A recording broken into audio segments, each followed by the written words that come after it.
Greetings! And welcome to this probably very short video. Yeah, I know, all this waiting on big projects, and you just get this little rant.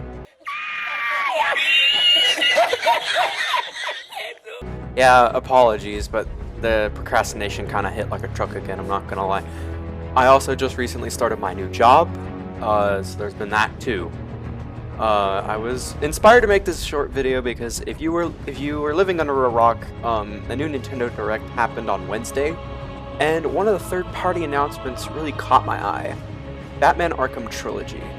I am a massive Batman fan, especially when it comes to the Arkham games. These are some of my favorite games of all time and were an enormous part of my childhood. So it's great to see them being introduced to a new audience and still being recognized to this day. However, there is something that bugs me about this new collection, something that I am not really surprised about but still disappointed with nonetheless. Before we do that, however, I want to talk about what this collection is actually doing right, in my opinion.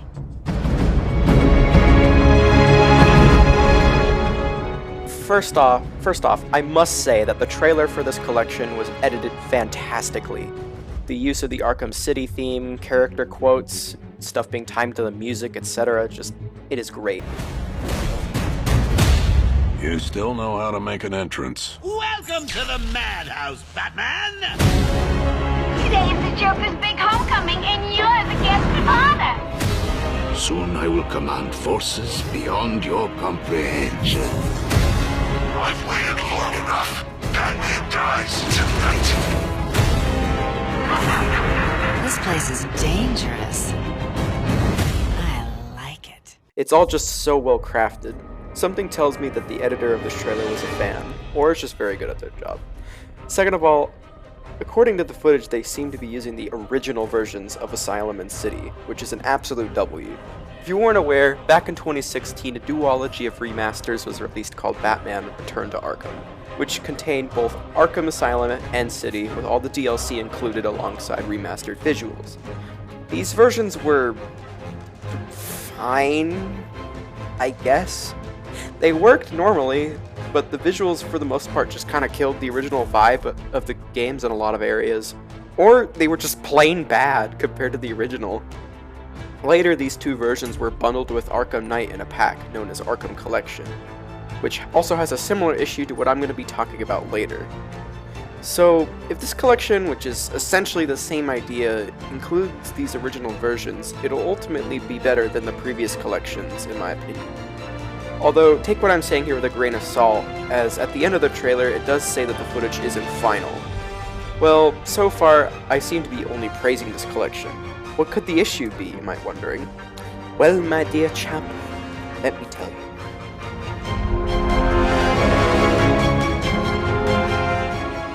Well, this first part is kind of just a nitpick, and even then, it only really applies if my theory about this using the original versions is true, which is that they'll only really be available on Switch. Now, again, that's not necessarily a bad thing, all things considered, because that means, people who only really grew up playing on Nintendo systems will get to experience the games for the first time. But the only games in the series that really ever got ports to Nintendo systems were either spin-offs or the game that I'm going to be talking about in a little bit. Although, this isn't entirely a super big issue, because if you have a PC, the original versions of Asylum and City are still available via Steam, thankfully. But for console-only players who don't play on, who didn't own the original games and don't play on the Nintendo Switch, they'll probably be missing out on playing the original versions, which is kind of unfortunate, if my theory is correct. But that's not all. This, what I'm about to talk about, is my main complaint about this collection so far. By far, my biggest issue with both Arkham Collection and Arkham Trilogy is the omission of a game that is, in my opinion, a very overhated and underrated gem. Batman Arkham Origins. For context to those unfamiliar, back when Rocksteady, the studio behind these games, finished Arkham City, they wanted their next game to be very, very big. This sequel would go on to become Arkham Knight, but they could not get the game out within the 2-year time gap previously established by Asylum and City. WB's response to this was to give Rocksteady the time to develop their sequel and outsource another game to another studio. This studio being WB Games Montreal.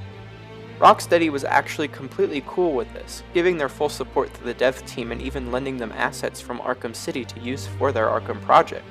That would go on to become Arkham Origins, which would release in 2013 to some praise, but mostly mixed reviews.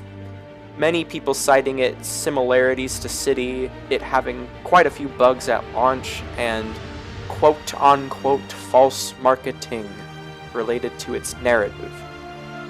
I, however, absolutely love this game, and it's been getting a lot more praise as of recent from people. It's obvious this game was not really meant to be like, a mainline game. It's kind of a side game.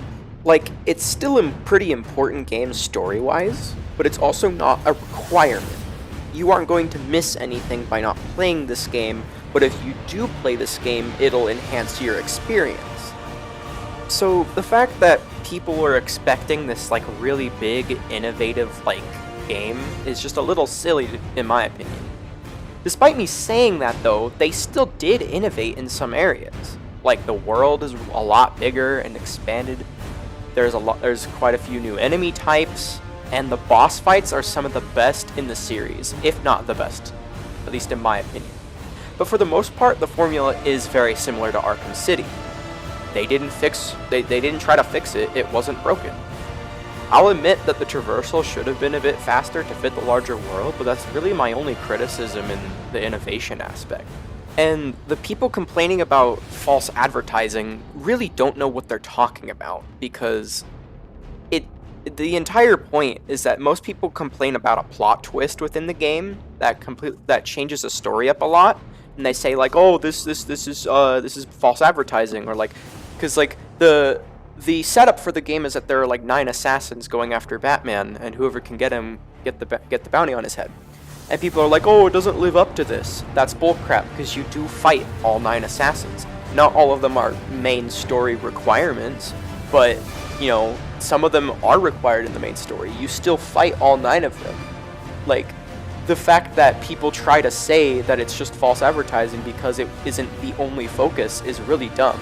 Honestly, I'm kind of glad it's not the focus, or just the main focus, because what they end up focusing on mainly is a lot more interesting in my opinion. But onto the story itself, I honestly think it's contender for best in the series. Yes, it's not perfect, but seeing the origin of Batman and Joker's relationship, a younger, more angry Bruce Wayne, go through an arc of becoming more like the Batman we know and love, and seeing an early Gotham, one that is still corrupt, and still sees Batman as an urban legend. It's just all really freaking cool, and it takes it from the best sources, like the Batman Year One comics. We also get to see a version of Bane who's actually smart and scary even. We didn't get that in any of the other Arkham games, because in those games he's really just kind of a big doofus, and it's really a shame because, Bane is a really smart character, and there are story reasons why in those other games why he's like that. And in fact, some people try to say that it's a plot hole that Bane is different in this game, but there's an entire implication that him using it's a prototype of Titan, I think, but when he uses that, it kind of decreases his brain function or whatever, and that is how it's implied that he gets more stupid in the rest of the games, which is so it's not a plot hole, they explain it. The voice acting is also very good. While it does not have the legendary Mark Hamill or Kevin Conroy, rest in peace, as Joker or Batman, it has Troy Baker and Roger Craig Smith, who are solid in their own right, especially Roger. Aside from Conroy, he's honestly my favorite Batman voice. You could maybe argue that it's me being biased because I'm a Sonic fan and he also voices Sonic right now, but genuinely, his Batman voice is very good. Oh yeah, one side tangent. A while ago, Roger Craig Smith was at an event around where one of my friends was, and they actually got to meet him, and they got an autograph from him for me, and I actually have it, and it's super freaking cool.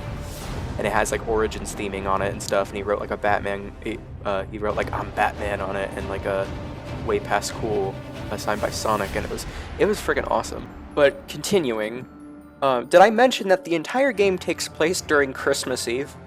And it takes huge advantage of that. Like, it is genuinely genius some of the ways it takes advantage of this. Like, it is such a good time to, like, play it during Christmas. Like, it fits so dang well. Like, there's, like some of the music takes it, like, plays freaking Carol of the Bells sometimes, like the title screen music and, like, Joker's theme. It's just used to such an amazing effect. And, again, I know that I just said that this game is technically a side game, but in my opinion, it still enhances the series story-wise. And I know I said all that earlier, but it's just like, again, Rocksteady endorsed it, and they literally referenced it several times throughout Arkham Knight. Spoilers for Arkham Origins ahead. One pair of shock gloves, worn by the electrocutioner, aka Lester Buczynski. Joker hired this guy on the night of the Blackgate riots, and then he killed him. I heard Batman borrowed these for a while before handing them in.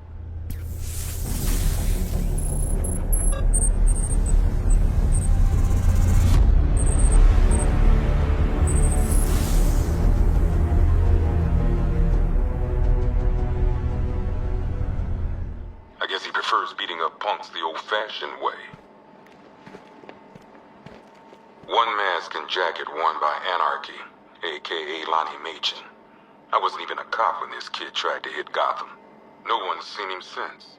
No one knows where they're keeping him. I guess the government don't like anarchists too much.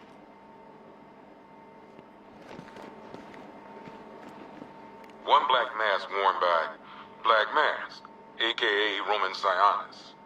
Sionis never really recovered from the night of the Blackgate riots, the night Joker showed up. Roman was an old-school gangster. Joker, well, I'm not sure what he was.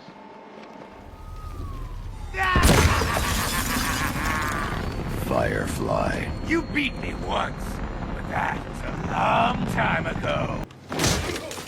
You need a new hobby. It's good to see you again, Batman.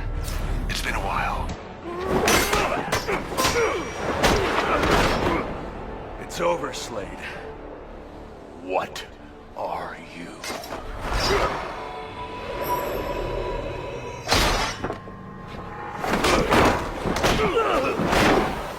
Slade. Like, if all those references don't just straight up confirm its canonicity, then I genuinely don't know what will. All those references won't stop that annoying side of the fan base that tries to claim it isn't canon just because they don't like the game, though. Honestly, I really wish it was part of the collection, or just, you know, got a remaster of some kind just to shut those kinds of people up, because they'll always use this crap as, like, fuel to say, like, oh, it's not canon because they won't put it in the collection. I mentioned this earlier in the video, but, like, the game has also just been overall getting a lot more praise than it used to be from people like myself and, like, so many other people. Like, I can show a few of those videos right now on screen, and I'd honestly recommend go watching them because they do a way better job of explaining why this game is way better than people give it credit for. They do a way better job of it than I am currently. But yeah, the only other reason I could think of, although it probably wouldn't happen, is like, if they did remaster it, they might bring back the multiplayer, which looked fun, and I never got to play it. But if they did remaster it, they might not bring back the multiplayer, because a lot of people didn't like it. Which sucks, because it looked fun. I really wish I could have gotten to try it. I think there is like some sort of revival project out there, but I don't know. I'll have to look into it, but yeah.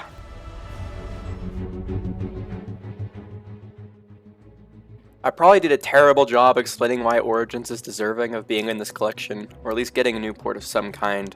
Like I said, if you want a more cohesive look at the game, check out any of the videos that are out there. My recommendations are the following on screen. But as I said at the beginning of the video, sorry that I haven't been uploading and all that. I haven't finished any of those big projects, and you know, just procrastination, my new job, and other factors just got in the way. But while I was at work, like this last week, I just randomly thought of making this video, and decided to do so just because I needed to get something out that is actually, you know, similar to the kind of videos that I actually want to make, and not just another filler thing. So, but yeah, hope this was entertaining to some degree. Join my server if you want. I don't know. I don't freaking care.